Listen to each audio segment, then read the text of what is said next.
বিমানবন্দরে হাজিদের ১৫০টি লাগেজ কাটার ঘটনা অসত্য।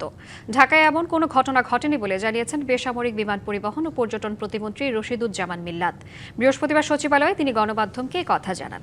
প্রতিমন্ত্রী বলেন, এসব রোধে কাজ করছে সরকার। সৌদি থেকে ৫টি লাগেজ সিকিউরিটি চেকের কারণে কাটা এসেছে উল্লেখ করে তিনি জানান, ২১টি লাগেজ ড্যামেজ ছিল। এক প্রশ্নের জবাবে প্রতিমন্ত্রী বলেন, বর্তমানে বোয়িংয়ের প্রয়োজন ৪৮টি, আছে ১৯টি, এর মধ্যে ৫টি গ্রাউন্ডেড। যুক্তরাষ্ট্রের সাথে চুক্তি অনুযায়ী ১৪টি বোয়িং কেনা হচ্ছে। তাতে মোট ব্যয় দাঁড়াবে $২.17 বিলিয়ন।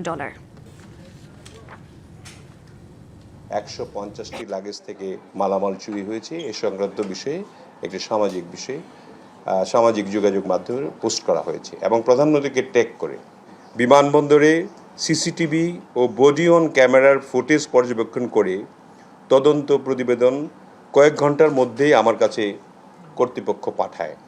আপনারা যাচাই করলে জানবেন যে গতকালকের ঘটনাটি অসত্য।